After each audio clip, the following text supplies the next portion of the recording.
The corporate state-run media calls anybody that questions the official propaganda that's pumped out by the government and the dinosaur media as conspiracy theorist.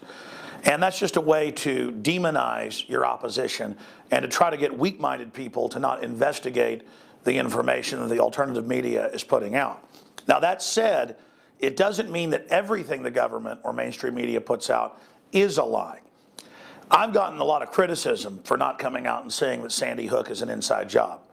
It has some of the telltale signs of being an inside job, but those are the same signs you will see if the government is simply using the crisis, like Rahm Emanuel has famously said, don't let a good crisis go to waste. Here's a clip of that. You never want a serious crisis to go to waste.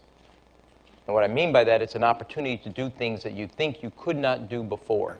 And CNN over and over again is at the heart of the fishy things that are happening. Now, remember, in 1990, 1991, when the Gulf War started, CNN would send out their raw feeds to their news affiliates, and on it there was clear blue screens on top the roof of CNN Center in Atlanta with their top reporters claiming they were in Israel under sarin nerve gas attack from Scuds. And later they had to admit quietly, this is on record, we're going to show you some clips, that indeed they were in Atlanta, Georgia, and that they were not being attacked by Scud missiles with sarin gas. CBS News got caught scripting videos as well. And there's a lot of examples of this. So let's go ahead and look at those clips. Yeah.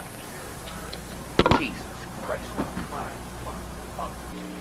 I'm starting to get real bothered by all this.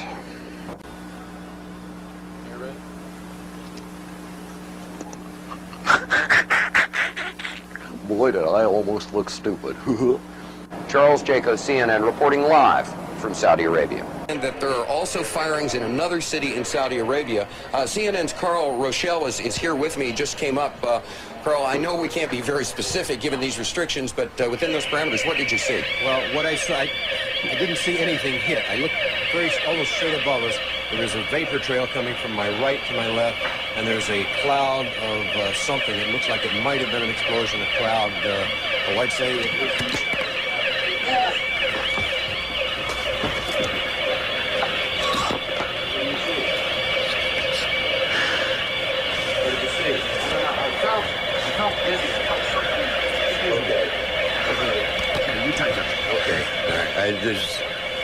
my apologies for that. He's putting on a gas mask.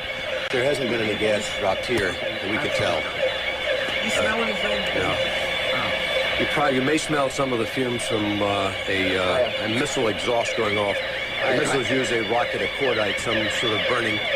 We just heard a little thump just then. But I have to apologize for that. I caught a whiff of something and felt momentarily dizzy. You're more experienced.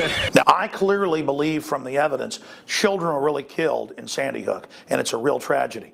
But the fact that they're having people script things and that answers are being scripted is incontrovertible. We're going to get to some of that evidence right now.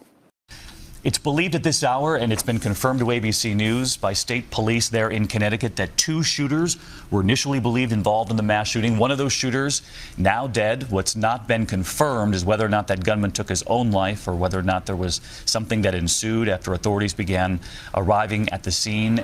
The mainstream media keeps saying conspiracy theorists say there were multiple shooters. Nobody said that but a few poor 5-year-olds who were traumatized.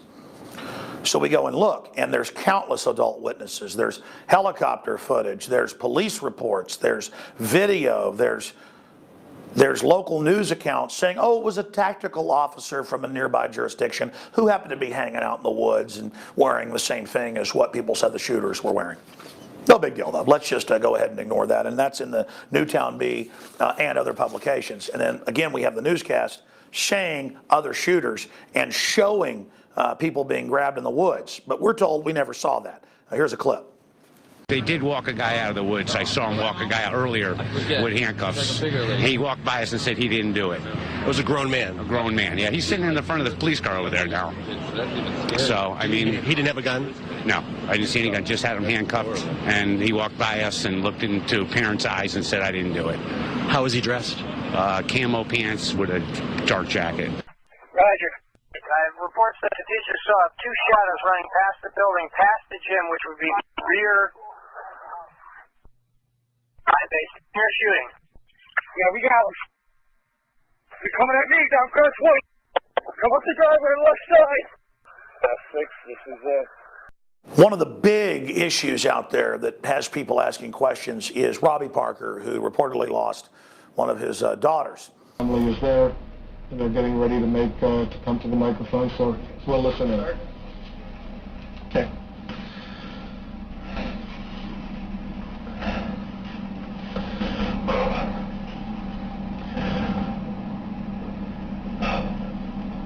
So my name's Robbie Parker.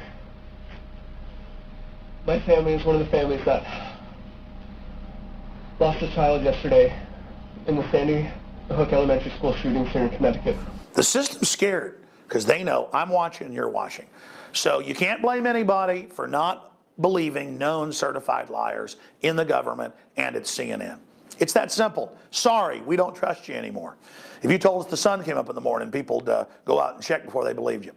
Alex Jones signing off for Infowars.com.